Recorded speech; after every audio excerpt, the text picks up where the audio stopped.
want to say thank you for inviting me to talk this evening. I've got 1 hour in which I'm going to share a journey that I'm on to create better photographs. Now, I'm not just going to use mountain photography and skiing photography in this presentation to illustrate my approach to photography. I'm going to show all sorts of things because what I'm going to talk about are elements that will apply to any aspect of photography you're interested in, including skiing and mountains. So let me share my screen at the moment. I've got some ideas I want to use to improve your ski and mountain photography. Now, I am supported by Jotna, who provide me with some clothing. It would be very remiss of me not to mention them and to suggest you go and have a look at their website to have a look at their great clothing. And I'm not saying that they do produce some great clothing, not just because they give me a few bits and bobs. I'm a retired IFMJ mountain guide. Spent 30 plus years of my life being a guide, traveling all over the place. But I haven't given up on living life to the full just yet. Just that my focus on how I enjoy it has changed rather than taking people into the mountains. I'm a pro photographer with West End 61. This is a professional library and photo agency. And also next year, and it's nice to see Andy Teasdale in the audience because I'm going to start working with him for Wild Photography Holidays next year. I'm also the technical editor of Trek and Mountain magazine. I'm also a regular contributor to Trek and Mountain magazine with magazines, photos, and articles. And really, as you'll see through my slideshow, I take photographs for lots of different reasons. And in this image that's up on the screen at the moment, you can see that there's a lot of space left for text, and that's often in my mind when I'm taking my photos for magazines. I also run something called the Haval Project, and the Haval Project is helping people through photography who are recovering from mental health difficulties. So every week, almost every week, I go out with them and we take photographs, mainly street photography, because we can vary having people in wheelchairs to people with movement difficulties to all sorts. So we tend to wander around Tenby a lot taking photographs. But I learn a huge amount about street photography that you can apply into all sorts of photography as well.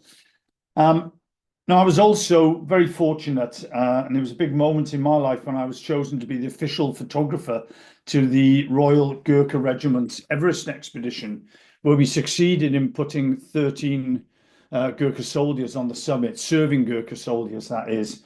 It was an interesting trip with some characters on it, like Nims Dai and people like that. But it was very lucky for me to be on it. And this is the team. I'm lying in the foreground there. And this is a good example. It doesn't matter how many times you tell people not to mess about and to look into the camera, you've always got somebody in there that's messing about. But nowadays, you'll find me on my journey to capture the extraordinary in the ordinary. I'm always got my camera out now. I still travel a lot in the UK and I travel a lot around the world. Not as much as I used to. I try to limit my flying quite a lot now. But I specialize very much in adventure, but I will shoot anything. I'm not dedicated to just adventure. I'll shoot flowers, or I'll shoot birds, or I'll shoot whatever. But really, I like to show adventure and people in their real environment. It's not just about sort of shooting close-ups or whatever. This is Neil Gresham, deepwater soloing on an 8A in Pembrokeshire. And shots like this, I try to show the environment that they're in as well. And this is a surfer in Pembrokeshire. This is an interesting shot for me because it was a real change in my photography. During lockdown, the only people who were getting away with being out in groups were surfers, and because the police couldn't get to them, they were all in the water. So I went to the coast, which is not very far from where I live in Pembrokeshire, and I started shooting surfers. And after a couple of weeks of this, I started to get a bit bored because I was coming back with hundreds and thousands of shots of black people and white surfboards and grey seas close up, doing all sorts of twirly moves. but they didn't say anything. They didn't have anything interesting in them. And then I asked myself the question, well, what is surfing all about? And surfing is all about waves and the sea. So I started to shoot the waves more than the surfers. And all of a sudden, my shots became much more interesting. And I think that's an understanding of the sport, really, that you need to have. And of course, I shoot ski, and this was taken not very long ago, but 3 or 4 weeks ago, when we had one day of sun in a 2 week ski holiday that we had. And I do enjoy shooting skiers. And then again, this is adventurous. This is a kayaker, and I try to take things from strange positions that people wouldn't take it. There were about 8 photographers on the bridge in Glen Nevis. This was in Scotland, and I scrambled around above the waterfall and was able to take some very different shots of people dropping in. And one thing I'd like to just talk about before, because you're going to see lots of images throughout this, is safety. Photographers are pretty much a pain in the backside a lot of the time because they want to have people in exciting places and jumping off things and going down soft snow and making lovely turns and whatever. And on the corollary of that is skiers often want to have lovely photographs of themselves skiing. And I think it's really important that you talk to all the people in your groups. You don't get people putting themselves into positions where they can't cope or that's dangerous. And I'm very well aware of that. This is my son skiing, and often he's my model. And you need people who are willing to be models as well. Some are not interested; they just want to ski, and it's a balance between that. My son loves having photographs of himself, so. But again, I asked him to drop off this into this slope, and it's a decision that's we're making that about putting people in those positions. So do think about that when we're taking photos. Peer pressure can be a real problem. I'm going to start off with a few obvious things. The question I get asked all the time is, what camera should I buy? Well, owning an expensive camera, as it says, they will not make you a good photographer any more than owning a typewriter will make you a prize-winning novelist. Yeah, it's a bit cliched, I know, but you can take good photographs with any camera.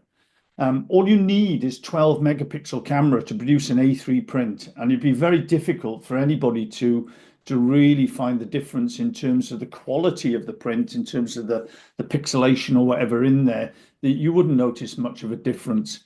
Now, a lot of people use phones, and phones are great. Give one to a good photographer and they'll take some great shots.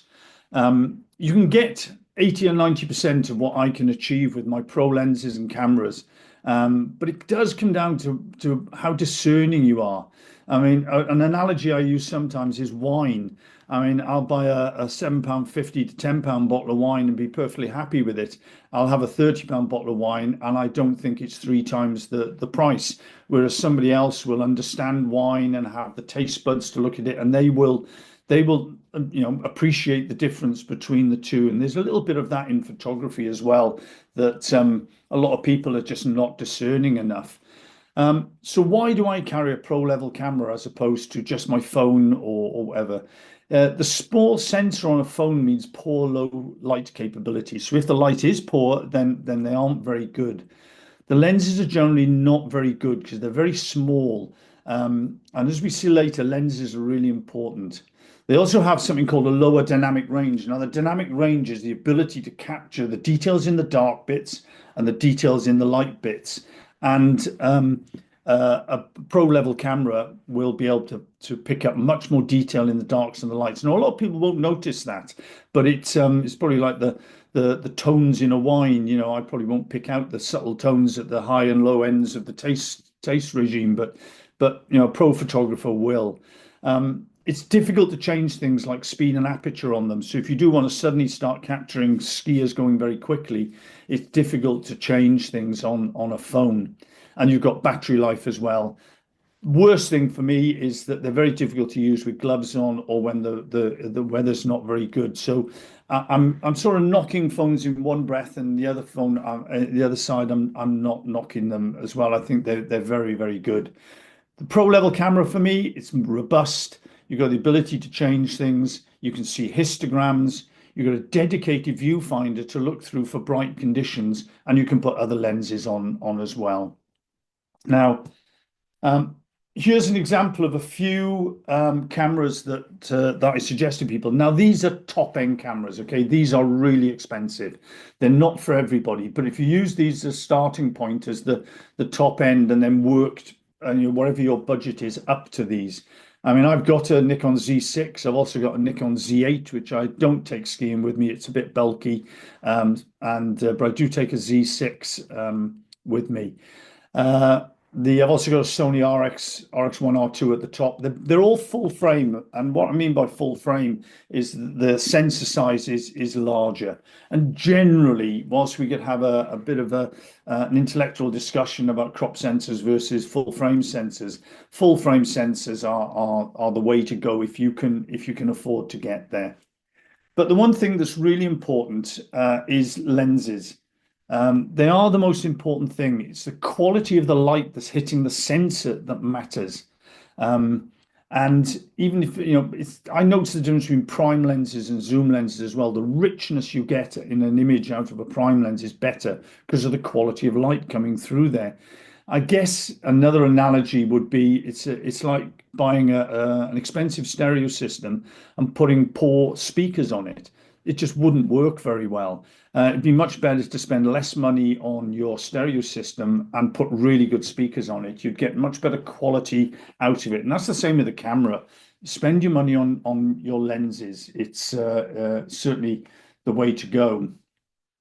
Another thing I wanted to talk about, which is applicable to skiers as well, is cold.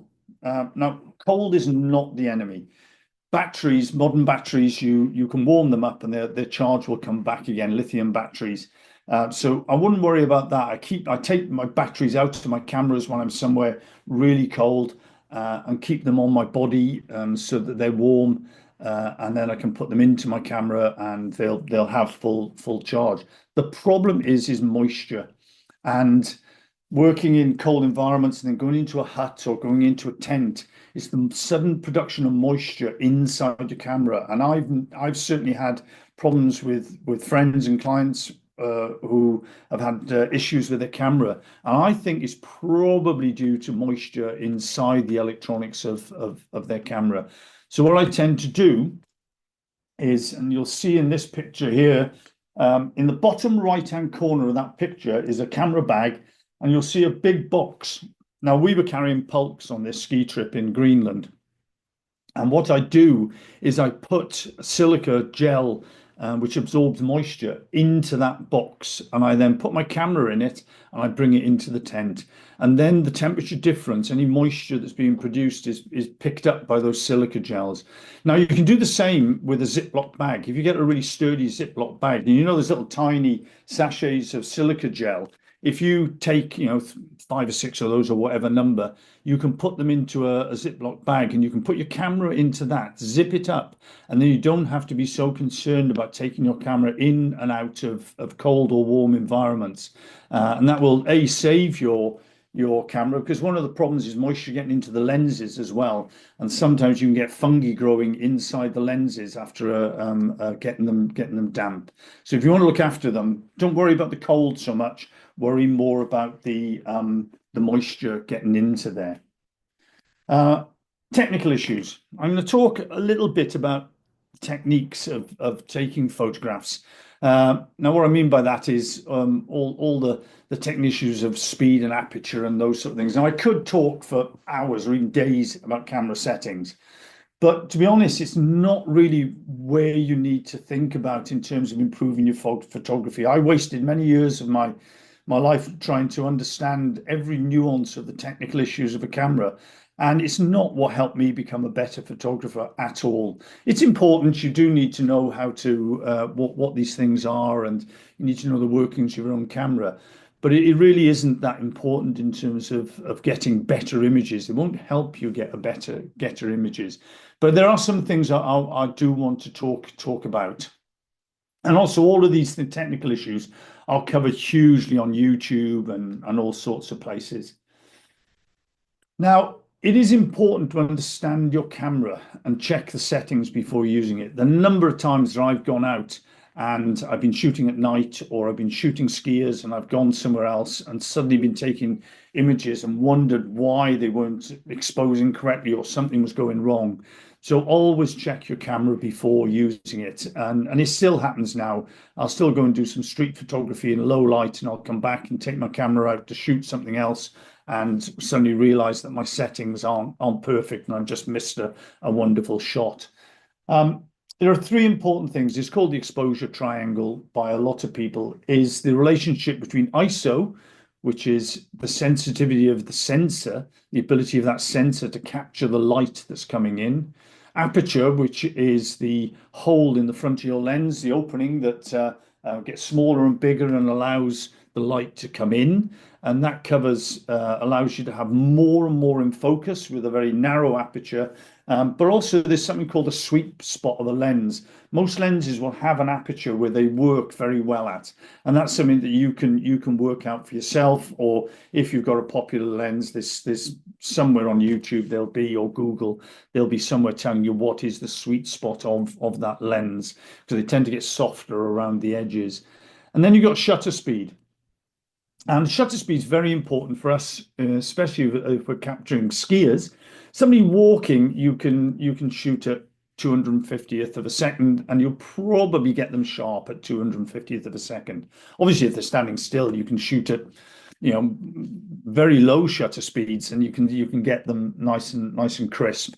And if you're looking at shooting landscapes, then you can take that down in low. But I would think that really to get somebody who's some of the shots of my son earlier, then you're looking at something like 1500th of a second to be able to get something crisp and sharp in that. Now, the other thing we've got here is white balance. And our white balance is the temperature of an image, so how warm or how cold it is. And that will be really an issue for you if you're shooting, and I've got down the bottom there, shooting in RAW or JPEG.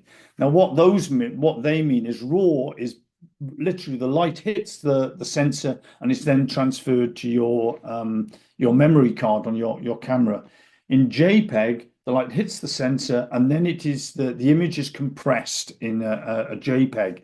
And the way that JPEGs work is that areas of white or whitish, they become one pixel. That's how it compresses them. So JPEGs are great, but they can lose a little bit of quality, a tiny bit of quality. And the more you open and work on them and close them down again, the more that happens. I'm not denigrating JPEGs. I shoot in JPEGs on events and all sorts of things, and JPEGs are great. But when I really want to be sure, especially where exposure can be difficult, then I want RAW images. You can shoot in both. You can have RAW and JPEG. And there are some phones that shoot RAW as well. So you could, just capture everything in RAW, and then when you come back. But it does mean a lot of work post-processing your images when you come back. So if that doesn't interest you, then shoot in JPEG, and it's fine. You can still work on them a bit, and they're not going to have a massive effect. So one thing I thought talk about as well in terms of the technical issues is how to get sharper images. Now, sharp images do not define a good image. There are many blurred images that are absolutely fantastic. And I don't mean blurred because of an effect of speed. I mean, they're just not in focus properly. But most people want to get things in focus because your eye will go to the sharpest, the brightest, the most colorful part of an image first. With phones, generally everything will be sharp due to the structure of the camera and the camera choosing the settings if you're shooting in automatic, or it'll put post-shot sharpening in, and sometimes that can be quite heavy, the sharpening throughout the image on a phone. For moving subjects, I tend to to use something called single point continuous focusing. Now, what that means is I've got a little tiny box in the middle of my viewfinder, and I place that box over the person, and the camera will continually focus on that person. And I use a dedicated button on the rear of my camera, back button focusing, which enables me to track the person and take shots, and the focusing will be adjusting to where the person is. Now, that doesn't work for everything. Two things I have learned about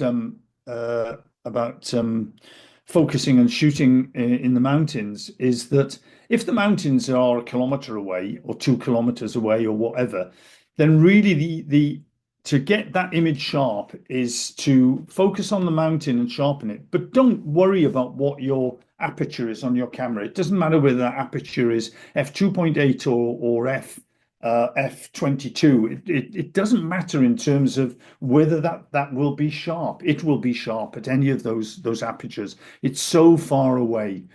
And the other thing to try and understand, and up in the top right-hand corner of this is a very long link, but that link takes you to something which will explain infinity focusing to you. And infinity focusing, it would take me a long time to really explain it fully to you, and I think that it's probably better for me to direct you to that, where there's little diagrams and whatever which will explain it to you. But those two things will certainly help you hugely in your landscape aspect of your photography. They won't help you so much in capturing moving skiers, but it will help you in your landscape photography. And it's all about, where do I focus in an image? At what point? How do I get the foreground in focus and the mountains in the background? So by going and looking at that link on Infinity Focus, then you'll have that explained to you. There's a few points I've put on there. The larger the f-stop, the more is an acceptable focus. Again, going to that link for Infinity Focus will accept that. Will explain that. There's only one point which is perfectly in focus. Everything else is a zone of acceptable focus around that. Hold your camera properly. One of the things that I see, especially with people who are tired, when you're skiing or you've just skied down and your mate's following down and you want to get your camera and take a really good shot of them, is they're holding the camera out in front of them. And when your arms are tied, and often you've got ski poles hanging off your wrists if you've got them your hands through the loops. So it's all very, very difficult to get these images, and you're having to do things quickly and make decisions really, really quickly. So I really would look at how to hold your camera steady by locking your arms in and not moving your arms around, because you've locked them into your body. You put your lens or camera stabilization on.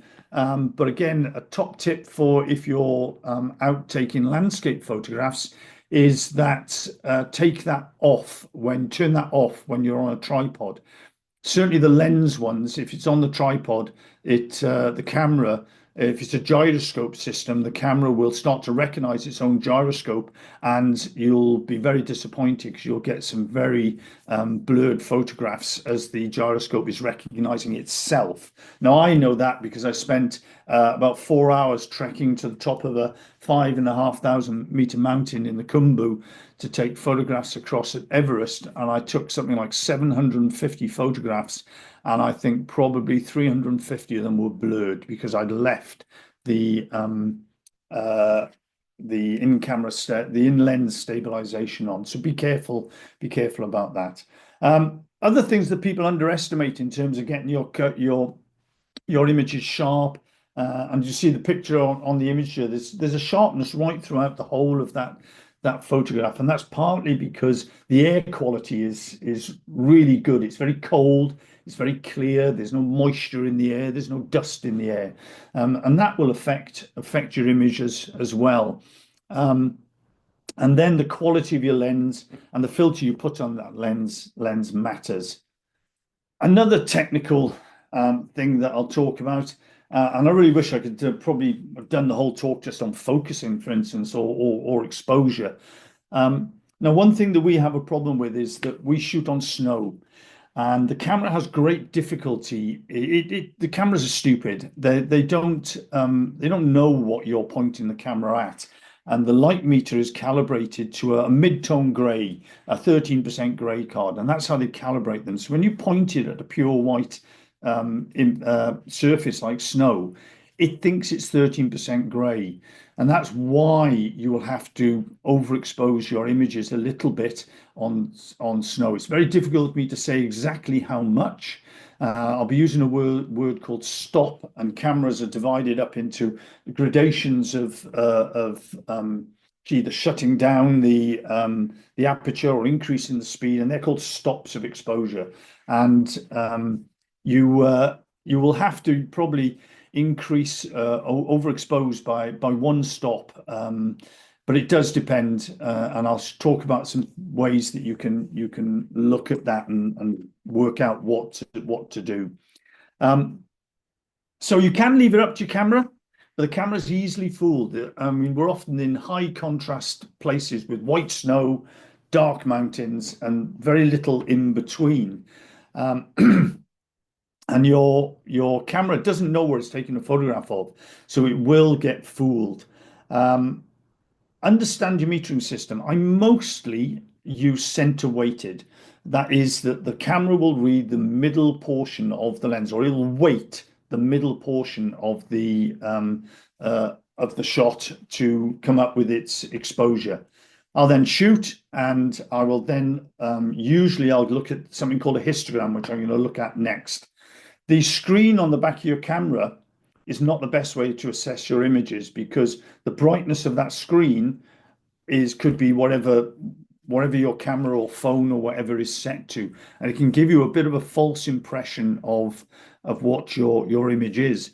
And also the images on the back are JPEG versions. Even if you're shooting in RAW, they are JPEGs. So it's very difficult to get a good idea of the exposure.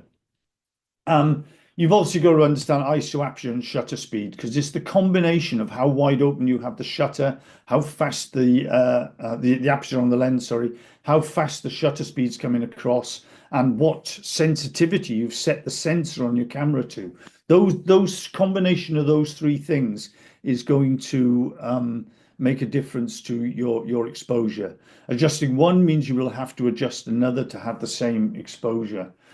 Now you can. And on my Haval workshops, we don't talk very much about the technical issues at all.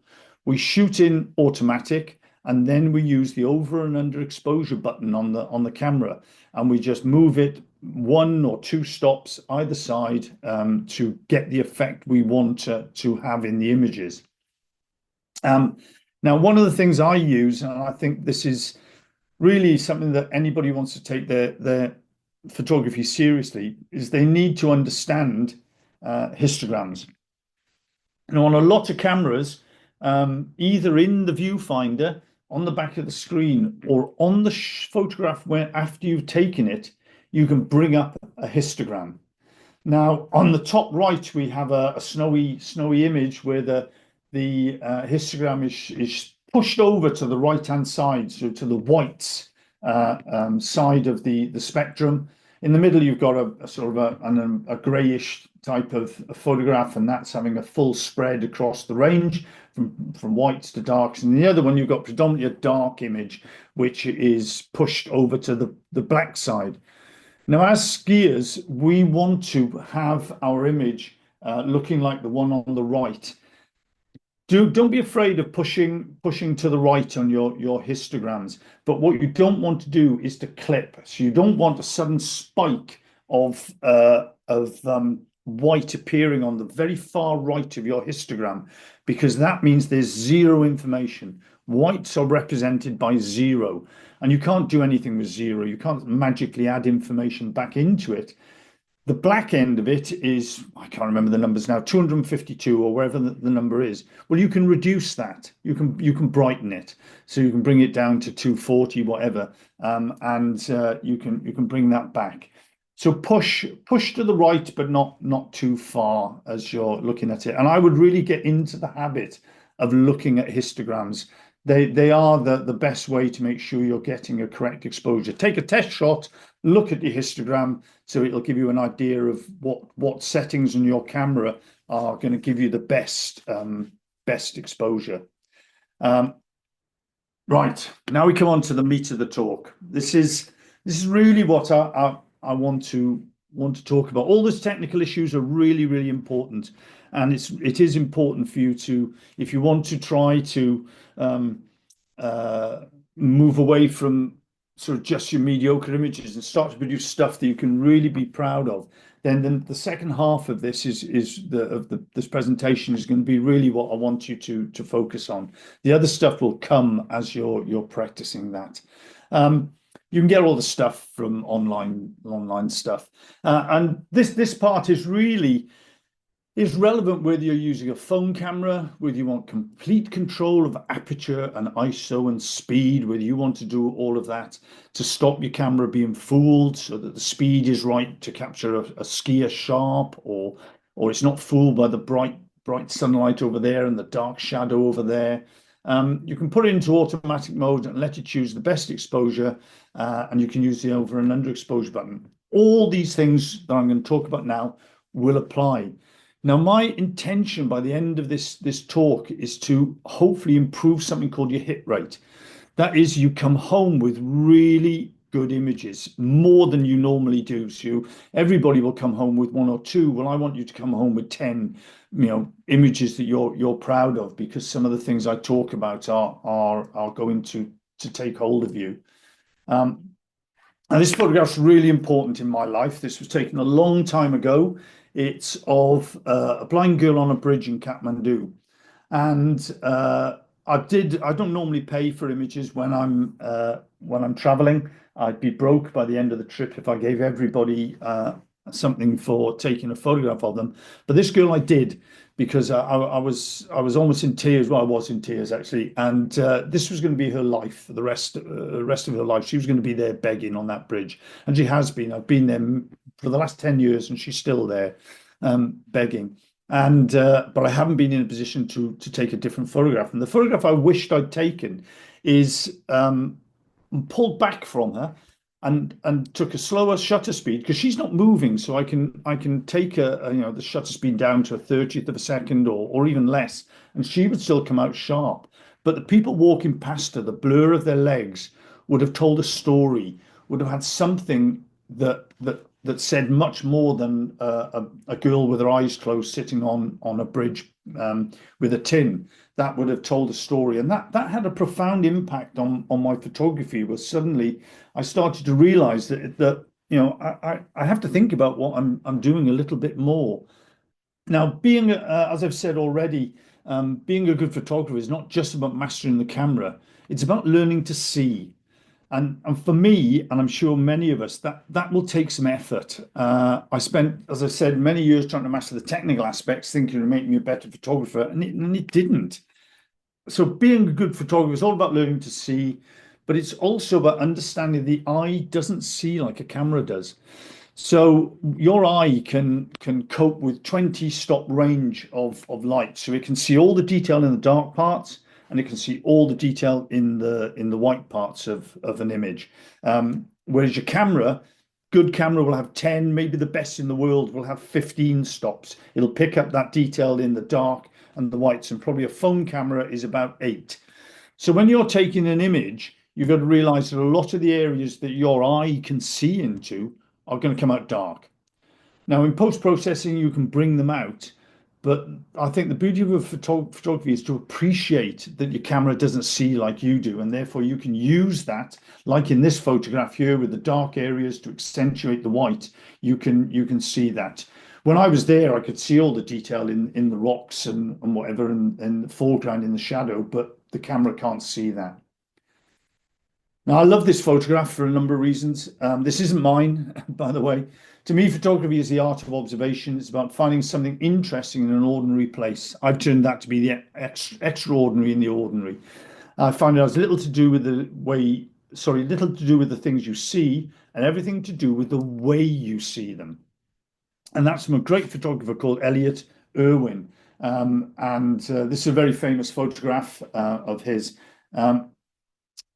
So yeah, one of the things that I'm talking about a lot is trying to find these moments within your ski touring, or wherever it is that produces something different.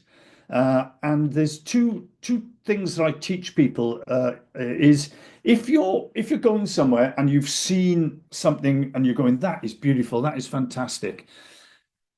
To start with, describe it to a blind person in your head, obviously. To just try to describe it as if you're trying to describe the view to somebody who's blind. And that will help you to discern out of that massive amount of information that's being thrown at you from that beautiful view, what is really salient about it. It might be you capture the whole thing, but it might be that you just come down and capture one little bit of it. And that is something that you can practice. The other thing is to squint. And if you squint your screen now and just take your eyes right down and squint, you'll start to see that just the light parts, the brightest parts of that image. And that again can help you to find what parts of the image to excuse the pun, focus on, to concentrate on when you're taking photographs. And both of those things helped me in the early days of my photography, because I would often come back having seen something beautiful and be really disappointed with what I'd got, because I'd photographed everything. And whereas my brain and my eyes were able to go in and look at what was really interesting about the image, I wasn't discerning that that's what I was doing. And when I took the shot with my camera, it didn't do the job. So those sort of things can help you as well. Now, it's a wonderful journey to be on, and my photography and my photography journey now really makes me feel alive. But it is hard work concentrating on photography while skiing, looking after safety, talking to your mates, eating some food, all of these sort of things while you're actually out there on an adventure. You've not got models, you're not in a helicopter being taken into places to take photographs. You're actually part of a journey and part of doing something. And it is hard and it takes practice. And so first of all, I'd say, have the desire to improve your photography, because it can be very frustrating at times, this journey. However, a wonderful journey, and it'll never end. I once booked a photographer who I admired, Chris Tancock, down in Pembrokeshire, and I booked him for a day for a one-to-one lesson. I got to the point where I was taking good images, but I wasn't getting any better. And he had took one look at my images and said, "Yeah, you know how to focus, you know how to get exposure right, but I've seen them all before." And what I was doing was copying other people. And it was only after that, and I went out with him for the day, and we took 5 photographs. And all he did was say, "What are you looking at? What are your eyes telling you you're seeing at the moment?" And explain to him. And he said, "Okay, how are you going to capture that?" And we just talked about, the technical side, we didn't even mention. He just taught me how to look, how to see, how to be much more discerning about what I'm looking at. And it's that challenge for me has changed, certainly my dotage, my retirement. One of the things I try to do is I'm constantly on the lookout for backgrounds. Uh, and I'm always whenever I see something like light or darkness or whatever it is, I'm always trying to put something against it. I'll either wait until something comes, or like these two friends of mine, and somebody you'd probably be able to tell me which mountain it is. I can't remember, this Liatak or one of those. And the mist was swirling around. And I just saw this, and I actually they were going away from me, and I actually got them to turn around and come back the other way for me, so I could take the image. But I'm always looking for those moments. Yeah, so look for backgrounds. Again, this image was taken in the Dauphiné Alps. This is close to the Bar des Écrins, and I was coming down from a hut, and the clouds are swirling around, and I was actually trying to take a reflection of the mountain which was coming and going in the lake. And about 15 minutes behind me, I knew some people were coming down, and so I had this background. Now that white in the background, the clouds just happened to clear. So there's always an element of luck in photography, and they just came down. I didn't know who they were, and as they came past, I took the photograph. You need to understand the technical things to be able to get the exposure right to take something like that. But yeah, It's about learning to see. I knew there was something there in the image. And again, here looking at backgrounds, this is somewhere over the back of Le Grave, and there's actually mistake's probably the wrong word, but I wish that I'd taken him a bit higher. The triangular piece of snow above him, just above him, to have him there where he was clean and he wasn't getting lost in amongst the rocks in the background. That's the level where I take my looking at images to. I do try to think about where the person is going to be when I take the photograph. I mean, the backdrop and everything like that is fine, but I wish I'd had him a little bit higher. And being critical, it's only the person, it's only me that really knows how the image could have been, really. So Ansel Adams, probably one of the greatest names in photography, said taking a great photograph is knowing where to stand, and that's very true. I mean, unless you're there, you can't get the shots. And there are lots of rules. I don't like the word composition. I don't compose my images; they're already composed. But framing, how you frame something is really important.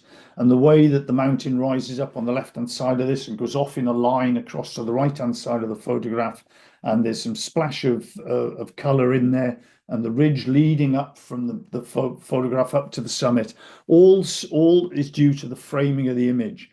Now, the camera's taking a 3:2 ratio. When you get a print, a 6:4 sort of print you'll get out of a camera.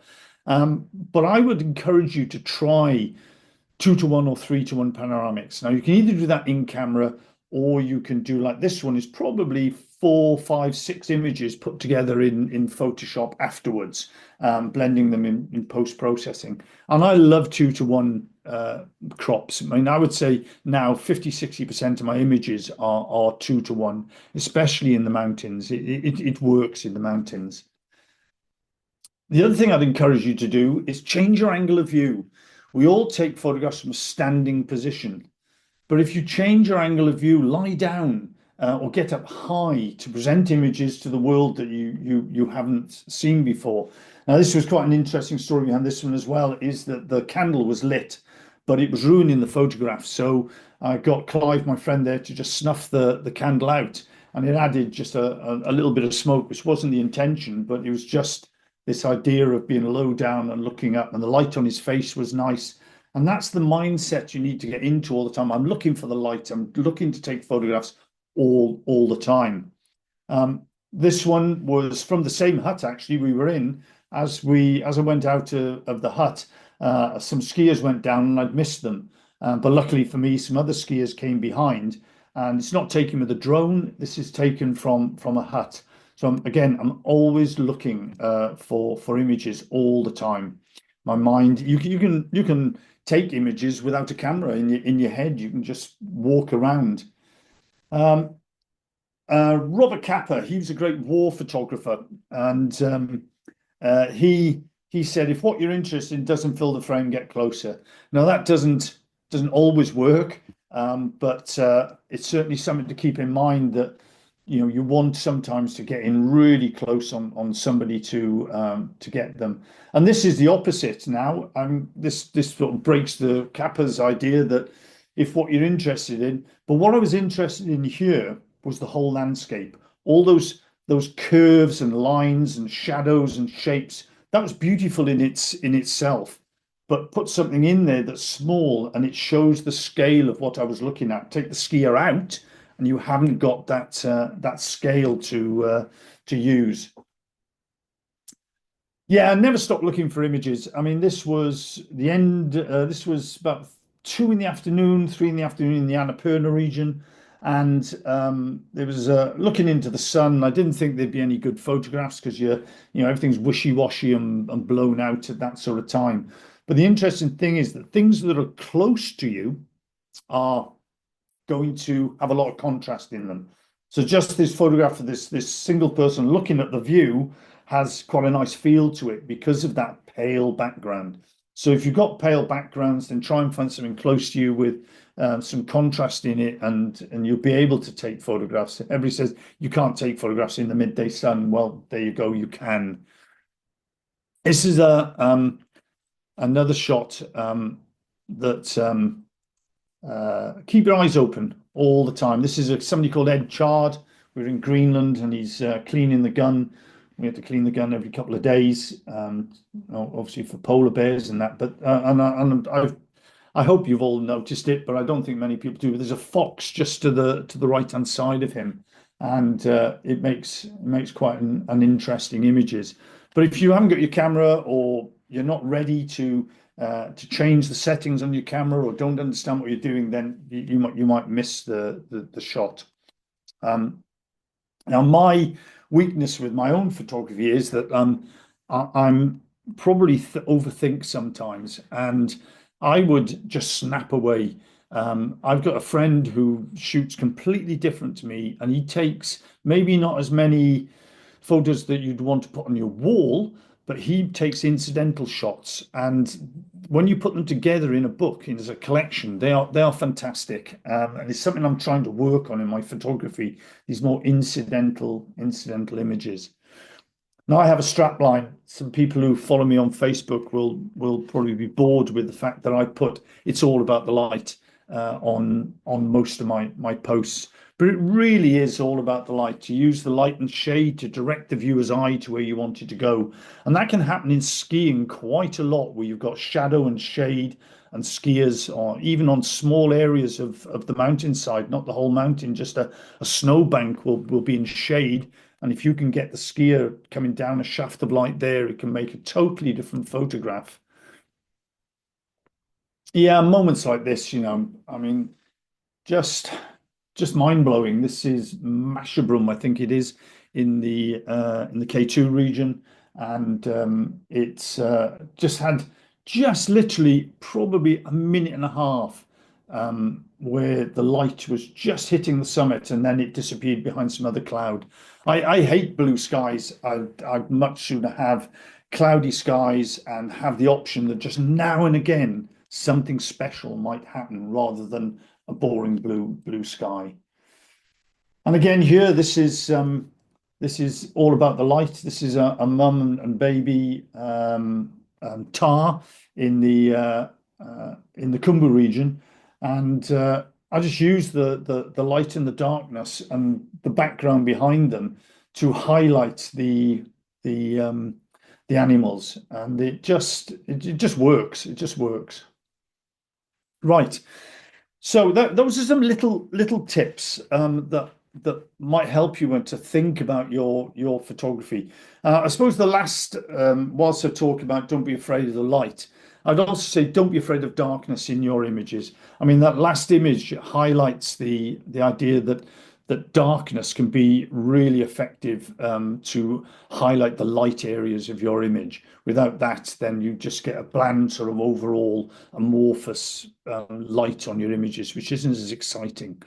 And if you look at lots of films, they work around the highlights, they work around the light, and often large portions of the film will be dark, and that will focus you on to what you're really interested in. Now, I'm going to talk about for a few minutes something called building layers of interest in your images. And this is something I've been working on with students on my workshops with Haval, is to try to build layers of interest. I mean, for me, this is a one layer image. It's nice, it's okay, sort of image, but it doesn't have a huge amount about it. It's nice, it's okay, it's not a terrible image. And this one again, it's a nice image. It's good, and I'm not disappointed with it, but it's not quite making that leap into from good to something that's a little bit better than good. And I suppose this first layer that I'm talking about is where you get the technical issues right, where you get the exposure right, and where you get maybe your framing right on something. But what you want in an image like this is something else happening. You want either a shaft of light coming through. I mean, I'm looking at this image now, and it's actually probably not a great example of a one layer image, but nonetheless, you want something happening there. And this one again is, I've put this image in because it's not a bad image, but it's very confusing. I'm not quite sure what I'm meant to be looking at in that image.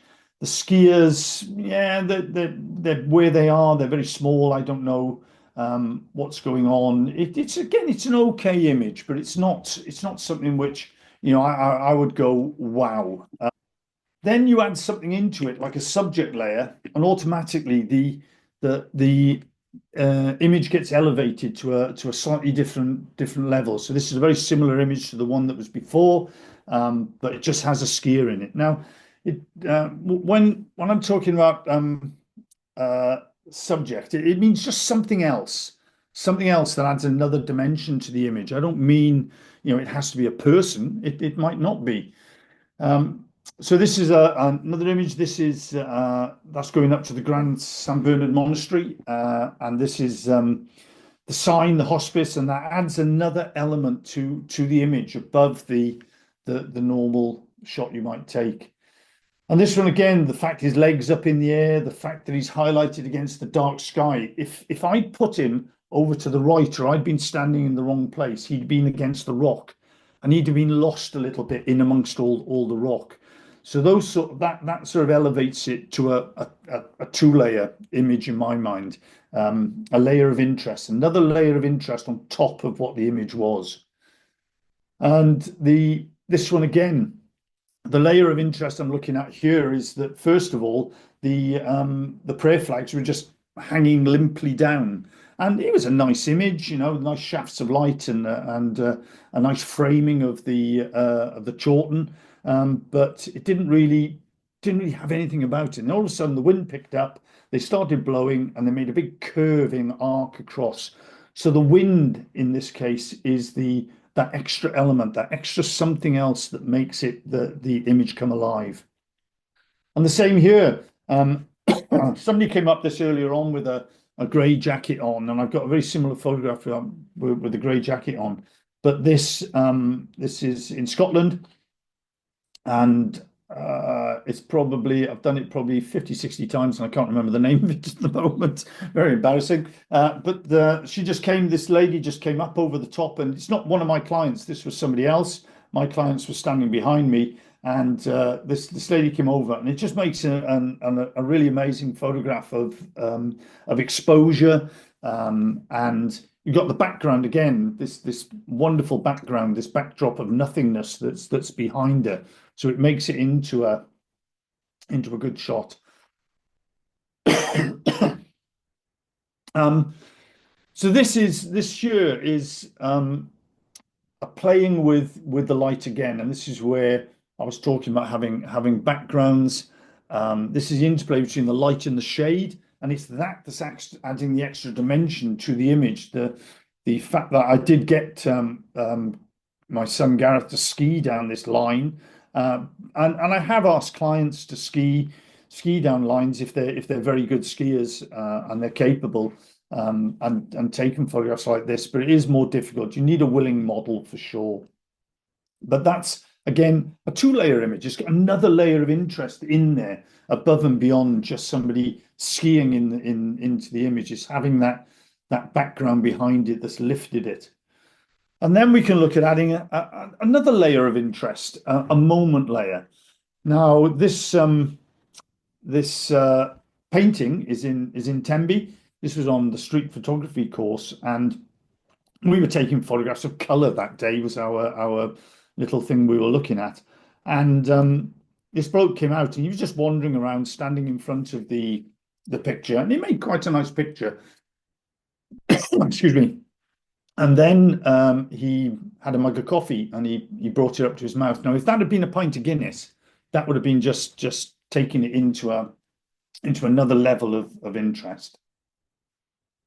And this is another moment, and you can think of this as a ski crash. Yeah, so this was a photo shoot I was on for a cycling magazine, and I'd set up a camera on a tripod. I had a camera in my hand, and I had a remote control to take a shot from. This is taken from the tripod down by the bush, and I expected him to come over the top and cycle around on the track, and the composition was nice, and I wanted him in the bottom of the image down there with a nice big bold sky. He came over the top, and he went straight over the handlebars. Luckily, he went so cleanly over the top that he didn't lose his manhood on the handlebars, and he ended up in that pile of twigs and branches down at the bottom of the path there. Luckily, with just a few cuts and grazes. But that was one image, and that's got lots of elements of interest in it. There's the setting itself is interesting, and then you've got the bike, and then you've got this moment, this thing that's happening. And this is another image where we've got lots of layers going on here. We have the first layer, it's quite an interesting scene. Then we have the huskies and the people. And then we've got the third dimension. This gust of wind just came along and blew all the snow up. And so we've got three layers of interest going on in that image, and which elevates it. And the same with this one. This is my partner Jan, and we were in Greenland, and she's on the sea. We're on the frozen sea. We can see the open sea ahead of us. Now I was taking an image of the scene, which I thought was quite interesting in its own right. Just this mountain and the shaft of the light of the sea, the water, and then she started coming past me, and it changed the image completely, and it added just one layer, but then the colors and everything else, it sort of had a real feel of loneliness and wilderness and wildness about the image, and so it takes it into that moment for me. And here again, this is, oh, sorry, that one there is early in the morning. I think this is gonna change again in a minute. Yeah, sorry, that last image is early in the morning, and just shafts of light. And they were there for probably about a minute and a half, 2 minutes, those shafts of light, and then they started to fade. So it was a moment that happened that I'd managed to capture. So I'd already made the composition, the first layer, the mountains, the layers of mountains receding away were quite interesting. I was trying to work on the composition. Then all of a sudden, shafts of light started coming as the sun came to just the right angle, and that was a moment which I captured. And the same here. This is in the Adamello region, ski touring. Clouds below. The image itself would have been quite okay as a one-layer image, and then it sort of elevates itself into maybe a 2-layer, maybe a 3-layer. I don't know. That's not really the point of this. It's the idea of trying to build layers of interest and thinking about those layers in your images. And this one again, without the person in it, it wouldn't have elevated itself to from more than just a nice shot of some ice with a ladder on it in the Khumbu Icefall. And this one, taken in the Dolomites, this took a long time to take this photograph. It's probably 3 images put together. Possibly that first 4 birds are the same as the other 4 on the other side. They'd flown past me by the time I'd done my 6 shots across the skyline. But I can't quite remember whether they are the same birds or they were separate ones. But nonetheless, it's a fascinating shot. It's a moment captured. You've already got the shot without the birds in would be a nice one layer, and then the birds coming into it 2 layers, and then this lovely curve of the birds in the sky takes it up to a moment layer. And again here we've got, waiting. It's being patient as well for a skier to come down, or for something to happen to the light, or for something to move into the right place. All of these things take patience. And I saw these puddles of light around the trail, and I just sat there for 40 minutes and waited for quite a number of people came through there, but they either didn't have the right color clothing on or whatever. And then along came these porters with their big white bags on the top, and that made the image. So that moment appeared. Always shooting, don't be afraid to shoot in bad weather. And that's one of the advantages of a good camera over a phone, is that the screen will work even if you've got rain on it or whatever. The cameras still work. And this was in a bit of a blizzard that was brewing up in the Adamello region.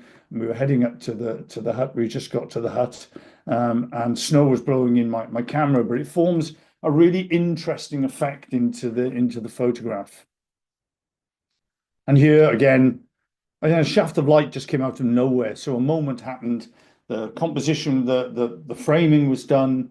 The subject was there, and then all of a sudden, a moment happened to produce this beautiful light onto the things. Again, here getting them in unison. So all this idea, what I'm trying to get across here is thinking about layers of interest. I've got the one, where do I get the second? And then you hope that there's a third. Here again, somebody just turned round. You're not supposed to photograph women in Skardu, but I actually liked the blue, all the blue in the image, and I liked the fact that there were men on the wall in the background, and then these women walking towards it. And then just as I lifted my camera up to my face, the girl turned. And I'd already taken the image, but it again, it's that moment, that absolute moment. It would have been a two-layer image, but it becomes a three-layer image of interest because of the girl turning round. And then you have something, the alchemy, the magic that suddenly appears out of nowhere in an image, and it sort of breaks all the rules. Whether this is a 1, 2, 3 layer image or whatever, I don't really care. It's got that magic about it. For me, it has. And remember, beauty's in the eye of the beholder. But it's a magical image that's taken on a walk around Tembe. Or this one again. I was photographing a 70th birthday, and this girl who was at the party had a beautiful blue dress on. The light in this room was fantastic, but she folded her arms and she just looked as if the picture just looks as if it's talking to her or looking at her. So it was that moment of magic that appears now and again in an image. And maybe this one isn't quite an alchemy level image, but for me, it was just a moment that came up out of nowhere. Somebody came up over the brow of the ridge and peered into the light and came up the ridge. And it was just that magic moment. It was a moment, but it also had that something else going on in it, which made it a lovely image. So putting that into a nutshell, 1 layer images are nice shots. They're good enough for social media. I often get 2 or 3 of those every time I go out taking photographs. 2 layer images might make a magazine article or a front cover. I get 20 to 40 of those a year now. And a 3 layer shot might be part of an exhibition or an arty book. I get maybe 5 a year of those. And alchemy shots, I don't know whether I've got any alchemy shots, but those are the ones that are legacy shots, something that will stand the test of time and will still be looked at in years to come as something that's amazing. Whether I've got any of those, I'm not sure. But the other thing is dare to be different. This is a surfer captured during a period when I was getting a little bit bored photographing surfers during lockdown, and I just started panning. So I had a big long lens, and I would just pan with the surfers at a very slow shutter speed.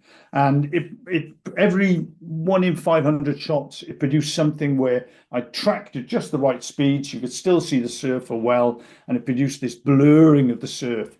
And this is just one of a whole sequence of things that I got. Everybody thinks of shooting birds. This is one of my favorite images. Everybody thinks of shooting birds when they're either sitting still or they're flying across the sky, so you can see them.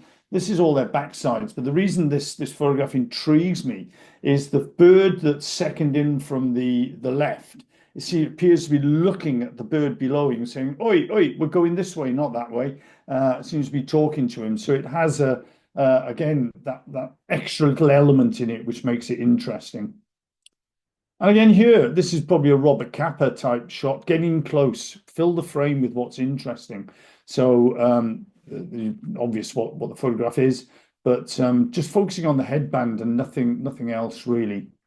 And as I said, you've seen this shot already. Luck plays a huge part, but you still have to see and frame the image. Now, I'm a great fan of snaps as well. I'm trying to introduce this much more into my photography rather than looking for these classic images all the time. It's just shoot, just snaps things all the time. They might not be something that will be of interest to anybody else or stand the test of time as a legacy image, but they are really interesting. My son will look at this in a few years' time and remind himself of the time we went out ski touring in some pretty bad weather.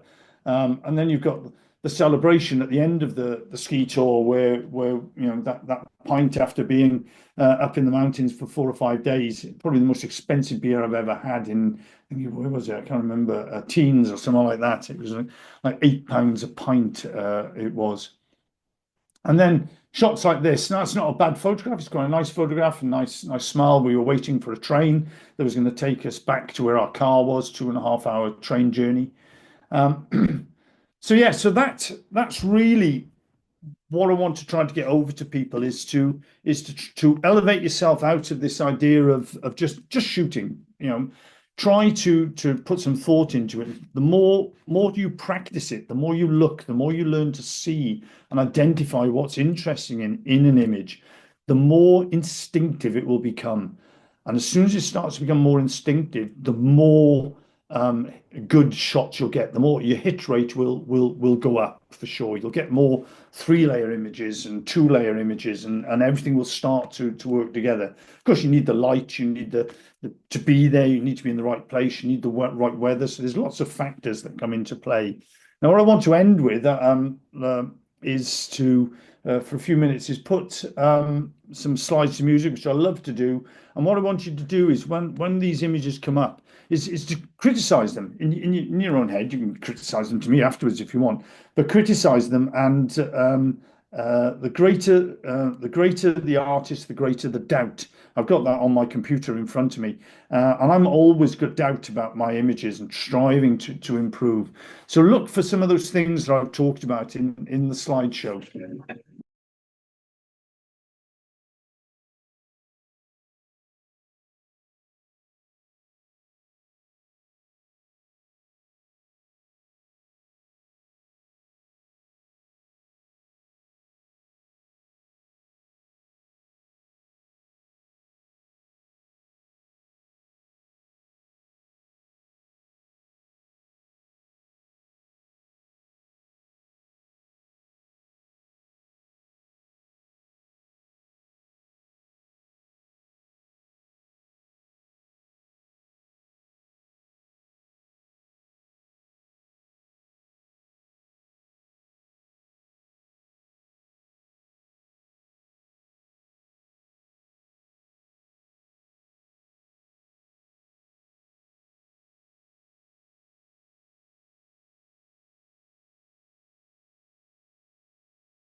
That's really some images that I'll round everything off with. Uh, one of some little tips at the end there is study the greats. I mean, ask yourself, why are they so revered? What did they do that made people elevate their images up to that alchemy level of stuff? study art. Art is going to be much more effective in improving your photography than studying the technical aspects. Watch YouTube videos, especially those about the greats. My favorite are Elliot Erwitt, Jay Marcel, Sebastian Salgado. And if you if you look at those, again, ask why they're the greats. And then there are some great contemporary YouTubers out there. Sean Tucker. Sean Tucker never mentions aperture speed or anything in any of his talks. He just talks about his approach to photography, and I learn a lot from him. The photographic eye, the art of photography, and Anthony Morganti as well. Now, if at the end of this you've got a little bit lost with anything I've said, then feel free to email me at ar@alanrichardson.co.uk, and I'll do my best to try and either direct you where you can find the answer, or to answer it myself if it's something I can do. And finally, the very last thing is, I was told that I could promote something during the talk, and this is a book that is coming out in the next 3 to 4 weeks, I hope. I've got a pre-production copy coming to me in the post at the moment. Should be with me by the end of the week, and then if that's okay, then they'll print them and deliver them to me. So this is a book, keep your eyes open for it. 70% of the profits from this book go to the Gurkha Welfare Trust. So it aims to give back to Nepal, being as I've had so much from the country. I've been there many, many times to Nepal. And this particular region, it looks at the problems and the issues amongst the Sherpa population, and how tourism has been brilliant, but also not so good in other aspects. There's so much that I haven't talked about. Night shots. There's so many aspects of photography that I haven't been able to touch, but I didn't want to get into a conversation about technical aspects of it. I wanted to give you some way that you could approach your photography and improve. So thank you very much for listening, and I hope that you've managed to pick up a few things from it. If anybody's got any questions or whatever, then fire away. Just that I get quite frustrated when I'm ski touring, because I find that if I actually stop and try and take a photo, my hands have got so cold that I can't really function. So do you have any tips on What sort that, of or camera do are you you just not have using? a problem? Yeah, what sort of camera are you using? No, I was just using my phone. Okay. Yeah, it's always going to be a problem with phones because they need that ability to touch the screen. And Mm. and to be honest, I would buy a small dedicated camera which you can press the button with your finger with the glove on. You'll get much more success with your photography doing that. However, what I do have is a pair of black diamond gloves which have a lift off mitt section, and underneath there is a fingerless gloves.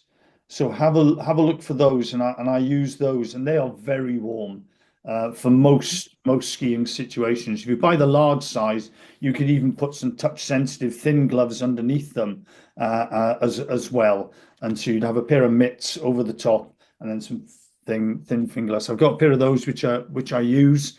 Occasionally, I need to have the dexterity of my fingers to change things, but mostly I would think a small compact camera would overcome some of those problems that. Yeah. I used to carry one, but found that it probably just wasn't good enough, really. I need Yeah, a new modern yeah, one.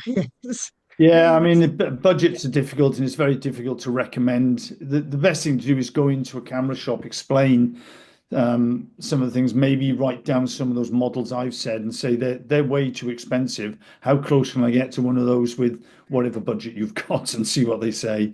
Models Yeah. come out all the time. Just Mhm. comment, really. I did some work on landscapes ages ago, as part of my work.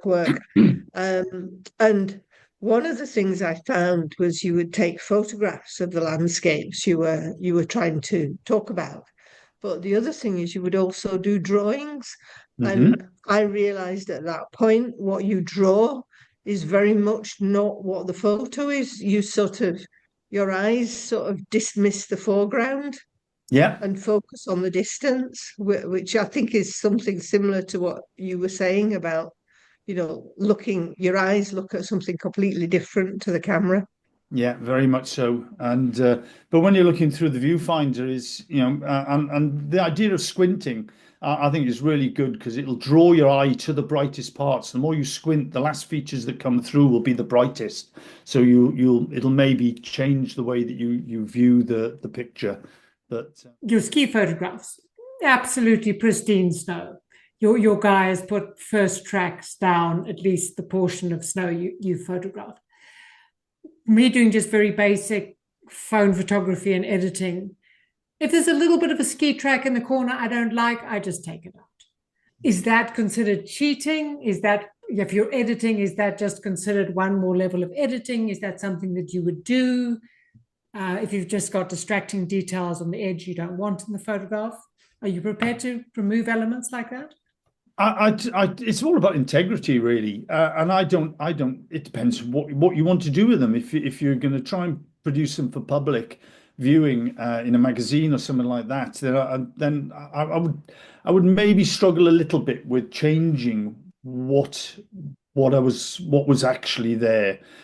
I shouldn't. I'd be lying if I said I haven't taken ski tracks out. I certainly have, but it's something I try not to change. There were some photographs in there where there were ski tracks down off the side of one, and I could have taken all those out and pretended we were somewhere where nobody'd been, but that would have been changing the real story behind it. So yeah, I do take things out. Of course I do. I've got another strapline of mine which is by AR, not AI, and that's on my on my thing. And do use AI, but I only use it to take out dust spots.